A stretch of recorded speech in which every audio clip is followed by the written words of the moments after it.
Astaghfirullah. Bismillahirrahmanirrahim. Assalamualaikum warahmatullahi wabarakatuh. Alhamdulillah wassalatu wassalamu ala rasulillah wa ala alihi wa sahbihi wa mawalah wa la hawla wa la quwwata illa billahi wa ba'd. Alhamdulillah, di malam hari ini kembali kita duduk untuk thalabul ilmi di Masjid Pontrenis ini. Tak lupa salawat dan iringan salam kita hadiahkan kepada Rasul kita Nabi besar Muhammad sallallahu alaihi wasallam. Lanjutkan kajian tafsir kita dan bicara dukul kita stop dulu, kita lanjut ke kajian tafsir. Kita masih melanjutkan ayat ke-83. A'udzubillahi minasyaitonir rajim. Bismillahirrahmanirrahim. Wa id akhadna mitsaqa bani Israila la ta'buduna illallah wa bil walidaini ihsana wa dzil qurba wal yatama wal masakin wa qulu lin nasi husna wa aqimus salata wa atuz zakata thumma tawallaytum illa qalilan minkum wa antum muridun. Jadi ayat ini masih membahas perjanjian antara Bani Israel dengan Nabi Allah Musa, dan kita sudah menjelaskan di antaranya tidak boleh menyembah kecuali kepada Allah, kemudian berbuat baik kepada kedua orang tua, kemudian kepada kerabat, kemudian kepada anak-anak yatim dan miskin. Maka malam ini kita akan membahas wa qulu linnasi husna, dan ucapkanlah kepada manusia dengan ucapan yang baik atau santun. Ma'asyiral muslimin yang dimuliakan Allah Subhanahu wa taala, kita tahu bahwa Islam itu bukan hanya mengajarkan akidah dan ibadah saja, tapi Islam juga mengajarkan akhlak. Dan akhlak itu yang paling tercermin adalah dari ucapan, karena ini yang banyak memasukkan orang ke neraka. Sampai-sampai Mu'adz bin Jabal radhiyallahu anhu ketika berdialog dengan Nabi sallallahu alaihi wasallam, apakah lantaran lisan-lisan kita ini wahai Rasul kita akan masuk ke dalam jahannam? Maka Rasul mengatakan, sakilatka ummuka ya Mu'adz, celaka wahai engkau wahai Mu'adz. Wa hal yakubun nas fi nari jahannam illa hasaidu alsinatihim. Bukankah kebanyakan manusia, kata Rasul, masuk neraka jahannam itu karena hasil lisannya?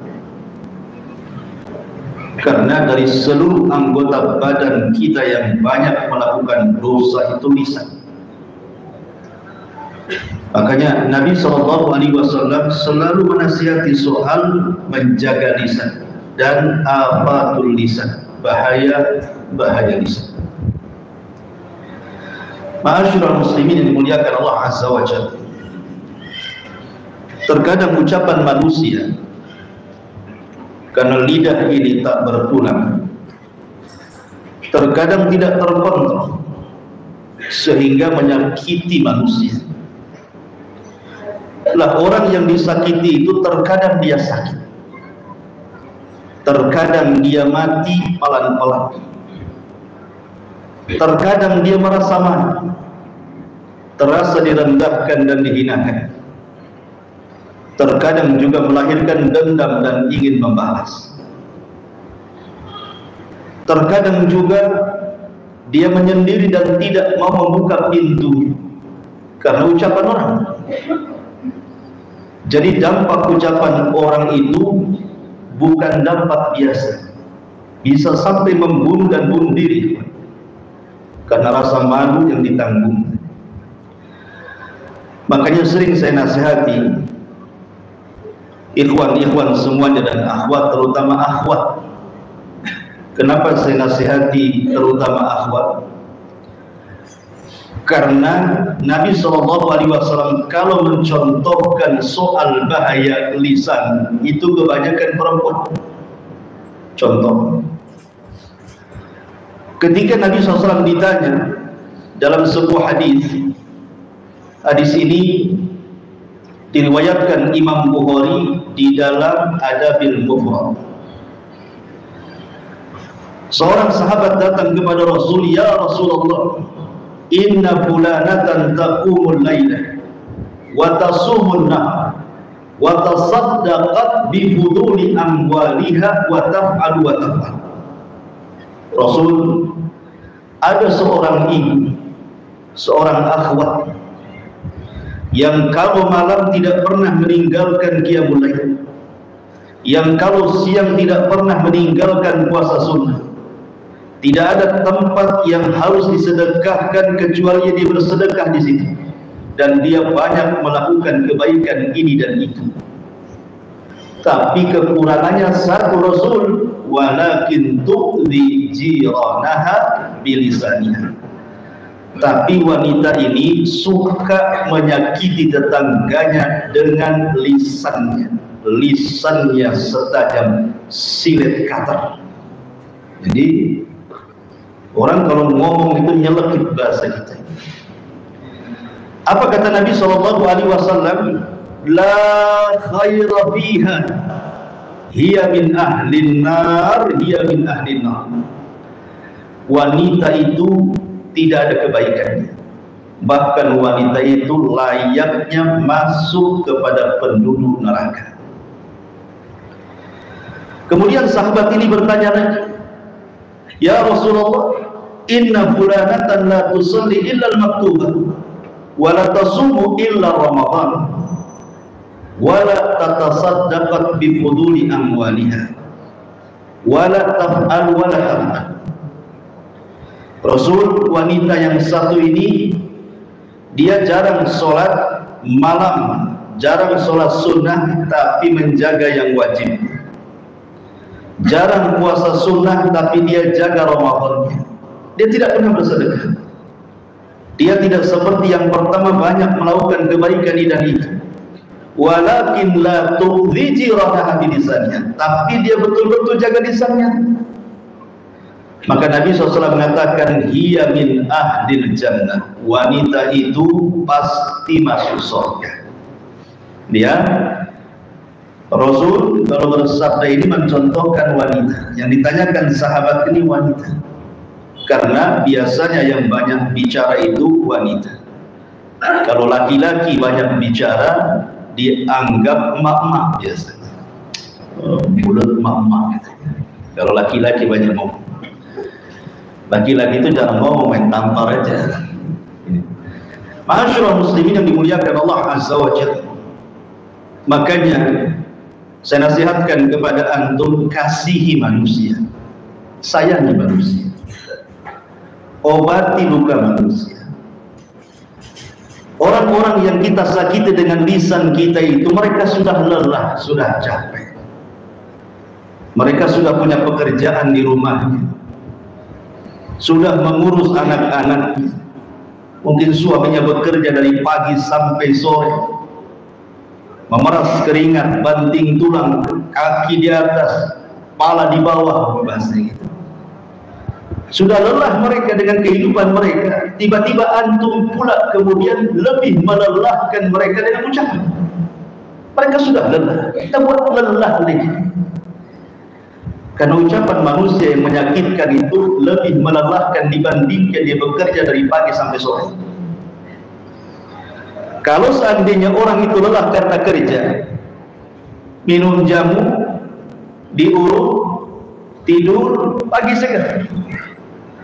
Tapi kalau orang kemudian dicaci, dimaki, dihina, digibah, direndahkan, dilecehkan, itu sakitnya itu di sini, sakitnya itu di hati.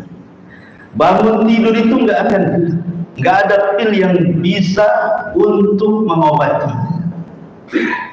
nggak ada. Puyar bintang 7 pun tak bisa. Kenapa demikian? Karena kalau orang sudah tersakiti, sulit untuk dihilangkan itu sakit hatinya, sulit sekali.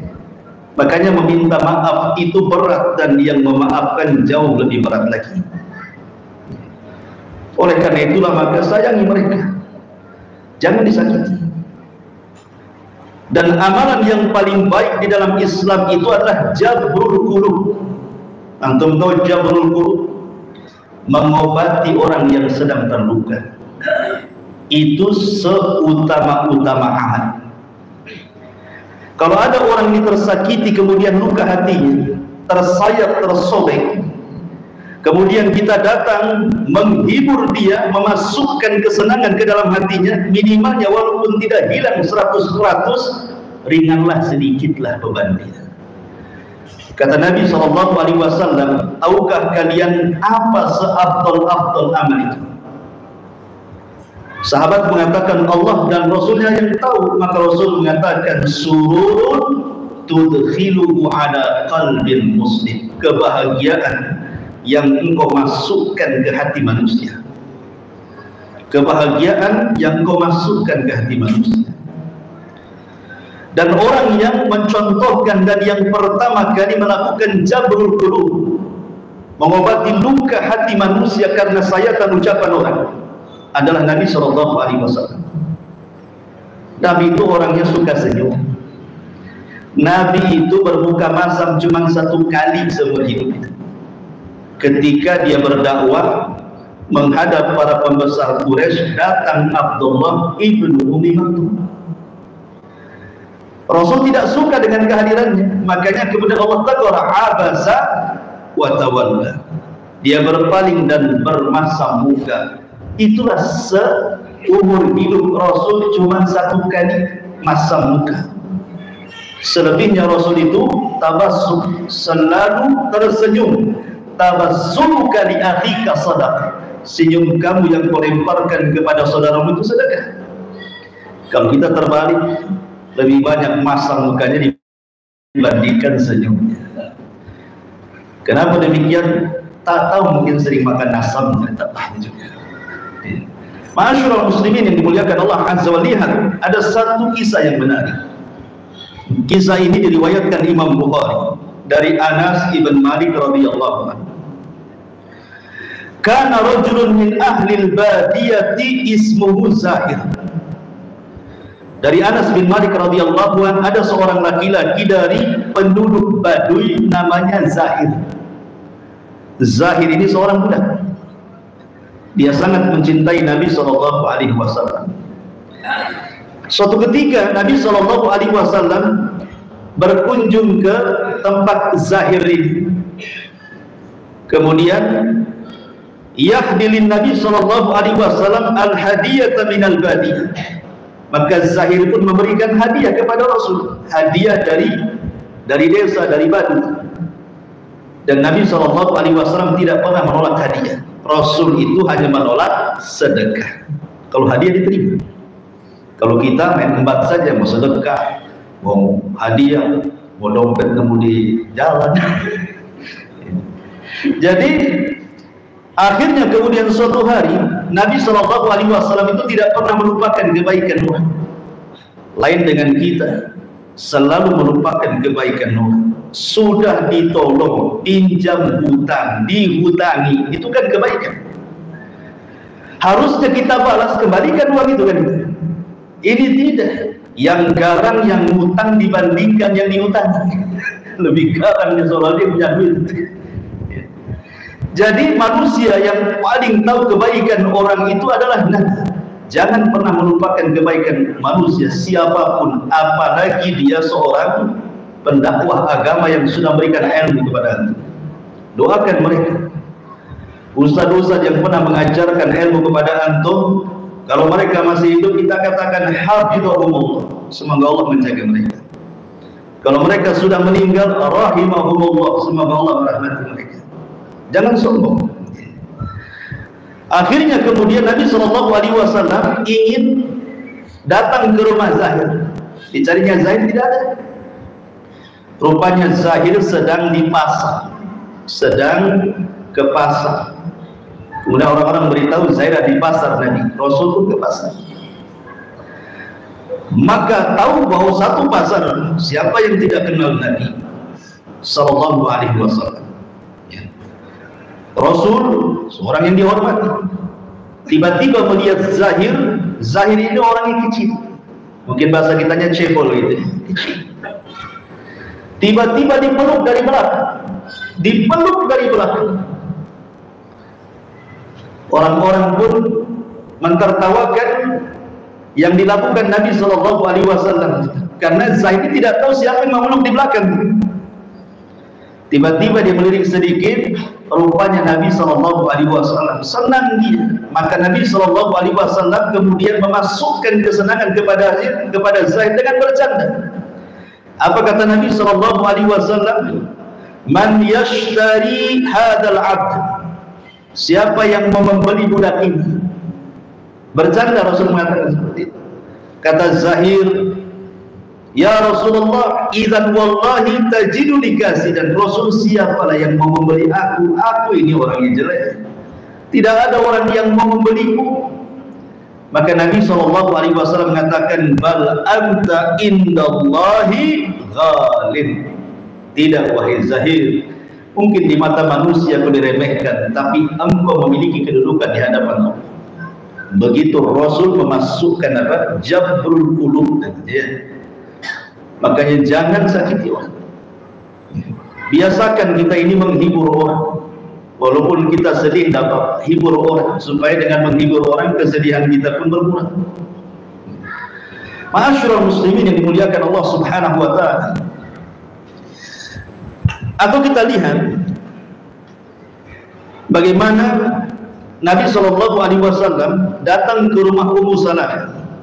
Ketika itu Ummu Salamah sedang sedih sekali karena suami yang dicintainya meninggal dunia, Abu Salamah. Yang di dunia tidak ada manusia yang dicintai melebihi Abu Salamah, kata Ummu Salamah. Tak tahu istri aku ngomong itu nggak, saya tidak tahu. Tetapi Nabi SAW melihat kesedihan di mata Ummu Salamah, dia ingin menghibur dan mengatakan, ya Umma Salamah, quli Allahumma jurni fi musibati. Wahai Ummu Salamah, katakan, angkat kedua tanganmu kepada Allah, ya Allah, berikan pahala kepadaku atas musibah yang menimpa. Dihibur, ya. Ini enggak datang ke orang yang sedang musibah pulang pula bawa berkat. Antum yang bawa berkat harusnya. Ma'asyiral muslimin yang dimuliakan Allah Subhanahu wa taala. Oleh karena itulah maka istri Nabi SAW Khadijah terpengaruh dengan akhlak Rasul. Kurang apa Nabi SAW dicaci maki orang Quraisy, dikatakan pendusta, tukang sihir, macam-macam, sampai diboikot. Ketika pemboikotan Bani Hashim 3 tahun berturut-turut sampai orang kelaparan, sampai harta Khadijah habis untuk memberikan makan ke dalam pemboikotan itu. Setelah kemudian hilang pemboikotan 3 tahun, Khadijah yang sudah tua banget mencari Nabi SAW. Rupanya Rasul ada di Bukit Safa. Maka kemudian ketika Rasul berada di Bukit Safa itu, Khadijah langsung naik, kadang jatuh, kadang juga berjalan, bawa makanan, bawa minum untuk suaminya tercinta Rasul SAW. Tiba-tiba Jibril turun dan mengatakan, ya Muhammad, sebentar lagi Khadijah akan datang. sampaikan salam dariku dan dari Allah. Tidak ada manusia yang mendapatkan salam dari Allah kecuali Khadijah. Sampaikan salamku dariku dan dari Allah. Aisyah dapat salam dari Jibril, tapi tidak dapat salam dari Allah. Katakan kepada Khadijah, wa basyirha bi baitin la khasaba fiha wa la nasab. Sampaikan juga kepada Khadijah, dia akan mendapatkan istana di surga, di dalamnya tidak ada kelelahan dan tidak ada kebisingan, karena dia tidak pernah membuat bising suaminya. Lain dengan istri antum, sibuk bising, pulang bising, pergi bising. Makanya Khadijah tidak pernah berbuat bising kepada suaminya. Allah berikan rumah yang tidak ada kebisingan dan tidak ada kelelahan, karena Khadijah tidak pernah membuat lelah suaminya. Kemudian Khadijah melihat raut muka yang Rasul yang lelah menanggung risalah Allah Azza wa Jalla.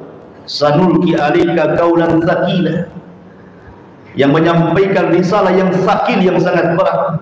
Dipeluknya Rasul. Kemudian Khadijah pun membisikkan di telinganya agar ingat akan nasihat Waraqah ibn Naufal, bahwa siapapun yang membawa apa yang kau bawa pasti akan disakiti. Bersabarlah wahai suami. Maka diperlukan itulah malaikat maut datang dan mencabut nyawa Khadijah. Khadijah meninggal di pelukan Rasul, dan Rasul meninggal di pelukan Aisyah radhiyallahu anha. Kembali ma'asyiral muslimin yang dimuliakan Allah Subhanahu wa taala. Oleh karena itulah maka di sini Allah Subhanahu wa taala perintahkan wa qulu lin-nasi husna, ucapkan ucapan yang santun kepada manusia. Kata Nabi sallallahu alaihi wasallam, "Man kana yu'minu billahi wal yawmil akhir falyaqul khairan aw liyasmut." Barang siapa yang beriman kepada Allah dan hari akhir, katakan ucapan yang santun, kalau tidak bisa. Tetapi saya ingin menasihati juga, ini risalah kepada orang-orang yang mungkin hatinya sudah disakiti manusia, hatinya sudah pecah dan retak karena ucapan manusia. Bagaimana caranya untuk supaya kembali pulih? Terkadang orang-orang yang disakiti itu, ikhwatu fiddin yang dimuliakan Allah Azza wa Jalla, bisa bertahun-tahun dia tidak sembuh dari ucapan manusia itu. Sampai terkadang dia harus pindah rumah gara-gara tetangganya, bahkan harus pindah kota karena tidak mau, bahkan harus masuk rumah sakit, bahkan harus kemudian dia menanggung mak, dan begitu seterusnya. Kalau seandainya kita ini anggaplah orang atau korban yang disakiti manusia, kira-kira apa yang harus antum lakukan? Di sini ada beberapa kaidah. Yang pertama, sampaikan kepada istri antum, karena yang suka sakit hati kan perempuan biasanya. Laki-laki jarang sakit hati, laki-laki sakit jantung biasanya. Jadi yang pertama, ini kaidah, campakkan ucapan manusia, biarkan manusia bicara, karena mereka tidak akan diam karena kita. Sejak diciptakan manusia yang namanya Adam dan Hawa, manusia itu sudah bicara. Bukan sekarang-sekarang saja bicara itu. Sejak zaman Adam manusia sudah bicara. Dan Allah ketika menciptakan manusia bisa bicara, bukan berarti kemudian orang itu diciptakan bisa bicara. Bicaranya itu untuk membicarakan kita semua, tidak. Sekali-kali saja membicarakan kita, lebihnya membicarakan orang. Mungkin lagi kesel aja dengan kita, dia bicara dengan kita kan. Tapi Allah tidak menciptakan dia bisa bicara untuk kita kan. Memang manusia sudah bicara. Maka jangan pernah kemudian menyetop manusia untuk diam karena kita. Manusia akan tetap bicara sampai kapanpun mereka akan bicara, karena manusia diciptakan untuk bicara masalahnya. Oleh karena itulah maka campakkan ucapan manusia, Jadilah, kata para ulama, nasihat yang baik, antum lihat matahari dan antum lihat awan yang hitam. Banyak orang yang mencela matahari kan? Banyak orang yang mencela panas sekali, kapan hujannya? Banyak orang yang mencela panas.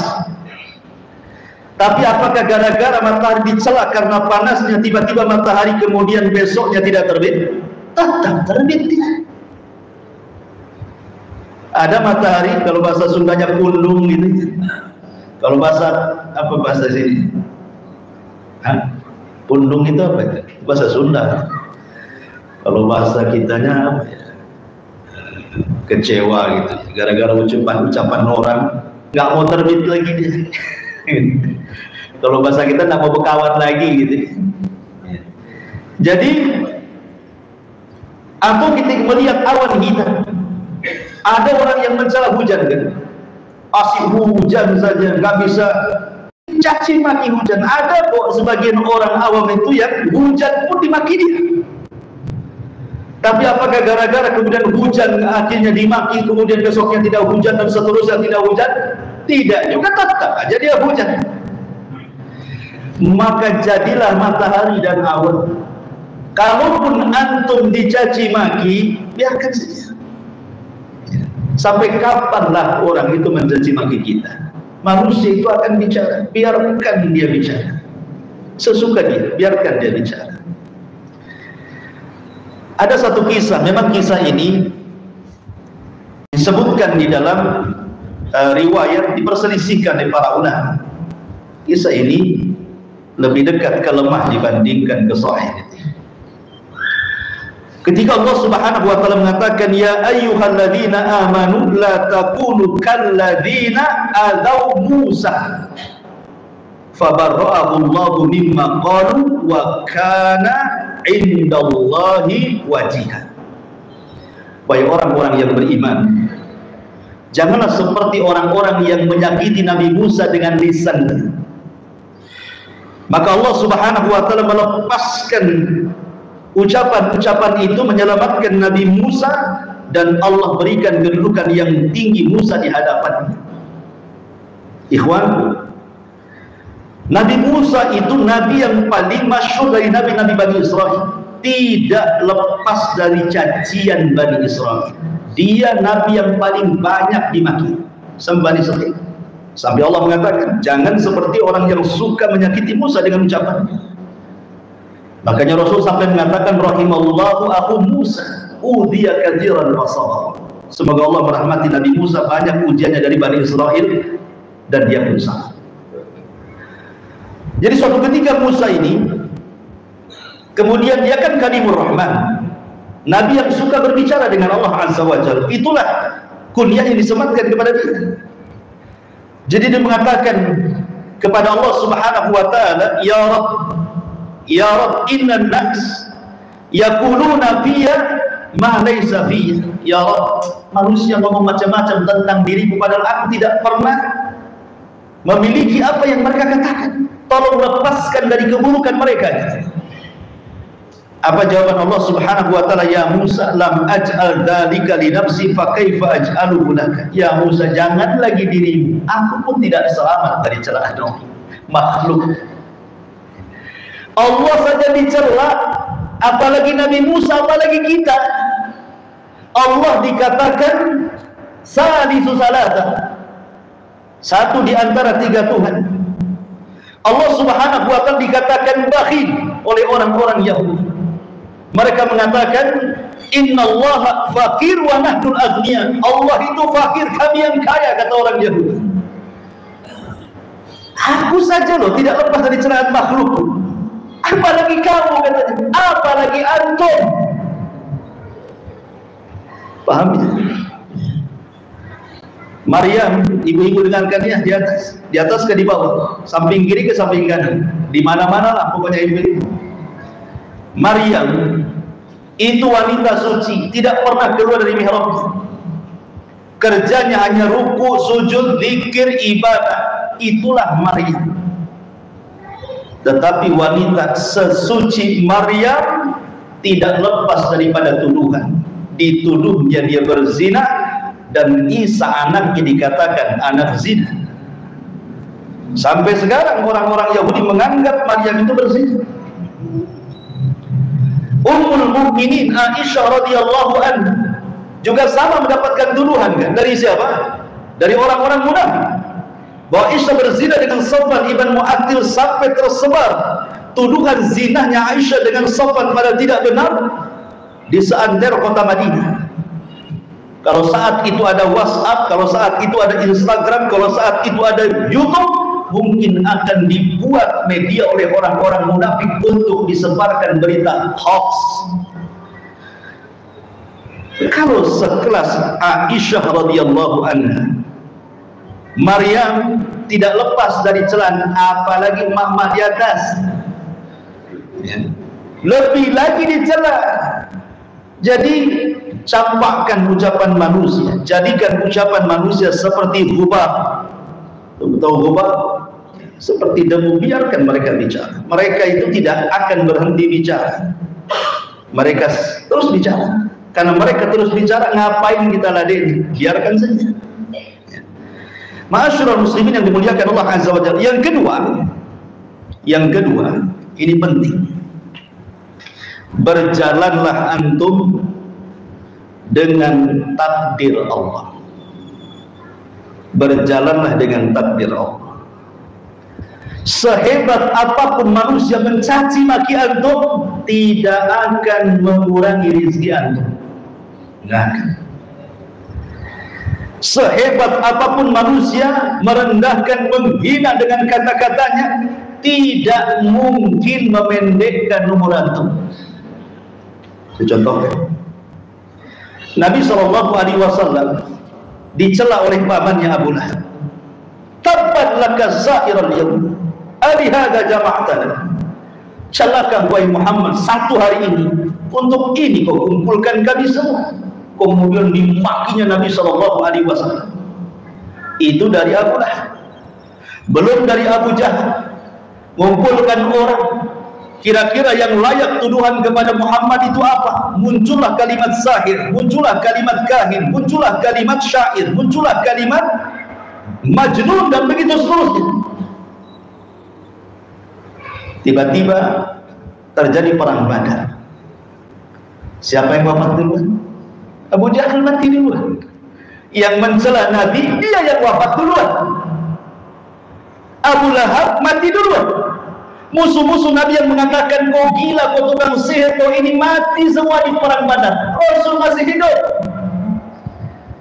Jadi berjalan dengan takdir Allah Azza wa Jalla. Celaan manusia tidak mengurangi umur kita. Biarkan. Seserah mau mencela. Dan juga tidak mungkin mereka mengambil rezeki kita. Karena biasanya orang yang mencela itu karena dia tidak punya yang kita miliki, makanya kita dicelanya. Kalau dia memiliki yang kita miliki, tentu tidak akan mencela karena buruk akhlak. Orang-orang yang mencela kita itu karena dia tidak memiliki apa yang kita miliki, makanya dicela kita ini. Nabi SAW dicaci maki oleh orang Mekah sampai hijrah ke Madinah. Belakangan dia yang membuka kota Mekah. Balik lagi kepada Nabi. Siapa lagi? Nabi Musa alaihi salatu wassalam terusir dari Mesir, kemudian sampai ke Madian, balik lagi dia ke Mesir dan membawa Bani Israel. Begitulah manusia itu, tidak lepas dari takdir. Dia ngomong begitu kepada kita, memang sudah takdirnya. Biarkan seperti itu dia ngomong, nggak perlu ditanggapi, mungkin takdirnya seperti itu. Kenapa Allah Subhanahu dalam Al-Quran mengatakan ketika bercerita tentang seburuk-buruk suara dalam surah Luqman, apa kata Allah? Inna angkarul aswat la sautul hamid. Seburuk-buruk suara itu adalah suara keledai, bukan kedelai, keledai. Ya. Itu seburuk-buruk suara kata Nabi.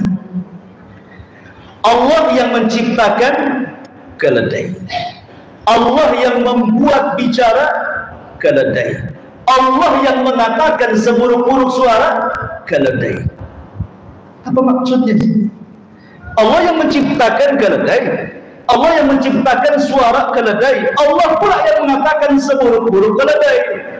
Jadi kalau ada orang yang buruk ucapannya, dia yang menciptakan Allah, ya kan? Dia pula yang menciptakan manusia bisa bicara. Kemudian berbuat buruk kepada kita dengan ucapannya, maka Allah mengatakan dia orang yang seburuk-buruk manusia. Jadi ada orang-orang itu kayak keledai. Jadi kalau ada orang yang mencaci maki antum, siapa dia? Keledai gitu. Gitu ya, paham ya? Jadi tenanglah kita ini ya, tapi jangan lupa antum dikeledai-keledaikan, dasar keledai, enggak gitu. Ini saya menceritakan ya, sudah anggap saja, biarin saja. Tapi antum berjalan dengan takdir. Tenang antum kalau berjalan dengan takdir. Sebelum dia mencaci maki kita, loh, sudah ditulis 500 tahun sebelum Allah menciptakan langit dan bumi bahwa dia akan mencaci maki kita. Lalu apa masalahnya? Antum akan menyetop, dia tidak bisa mentakdirnya hari itu dia harus ngomel sama antum. Makanya tenang hati antum di sini. Ini yang kedua. Yang ketiga, pandang sejarah Nabi. Apa sih musibah yang antum rasakan itu? Semua pernah dialami Nabi. Apa? Antum dicaci maki, Nabi dicaci maki. Bahkan mungkin lebih. Antum belum pernah dilempari batu, Nabi sudah dilempari batu. Antum belum pernah dilempari kotoran, Nabi sudah dilempari kotoran. Antum belum pernah diletakkan duri-duri depan rumah, Nabi sudah letakkan duri depan rumah. Dia sekarang beling atau paku gitu. Biasanya paku itu ditaruh di jalan-jalan sama bengkel tambal motor. Kalau tidak jujur itu. Jadi lihat sejarah Nabi. Kalau sejarah Nabi itu kita lihat dari sisi musibahnya, kita tenang ya. Ya, sejarah Nabi itu kan konflik dari lahir sampai meninggal.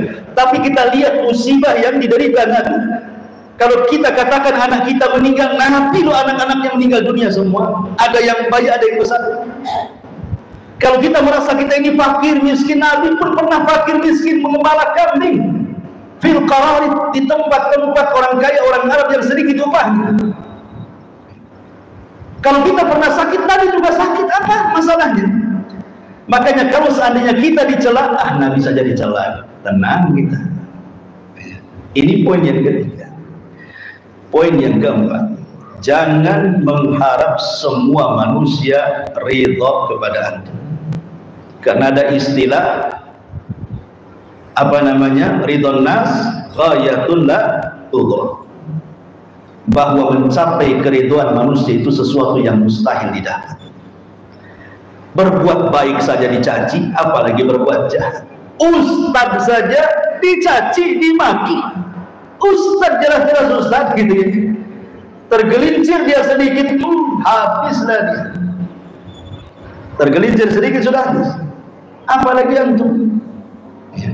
Jadi kita katakan bahwa jangan mencari ridho manusia, mustahil. Berjalanlah normal manusia. Karena sudah azan yang terakhir.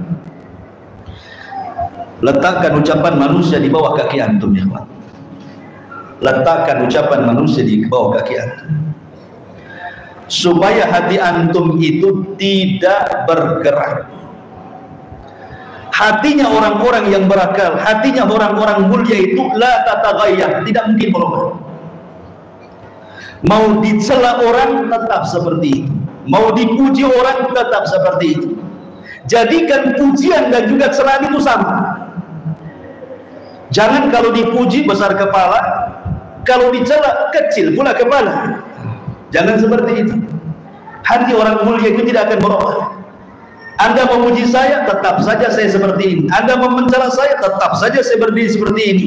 Maka kita bisa menguasai diri sendiri. Karena kemuliaan itu ada pada diri sendiri. Kalau memang kita sudah diangkat oleh Allah Subhanahu wa Ta'ala, derajat kita satu dunia merendahkan, tidak mungkin kita rendah. Tapi kalau Allah sudah merendahkan kita, satu dunia memuji kita, tidak mungkin terangkat. Maka ini kaidah, jangan dengan ucapan manusia letakkan di kaki kita. Jadikan hati tetap menggunung, samakan antara celaan dan juga pujian. Oh, itu baru mantap. Ya, masih banyak kaidahnya, kita lanjutkan minggu depan. Subhanallah bihamdika asyhadu an la ilaha illa anta astaghfiruka wa atubu ilaik. Allahu ta'ala. Assalamualaikum warahmatullahi wabarakatuh. Bismillahirrahmanirrahim. Assalamualaikum warahmatullahi wabarakatuh.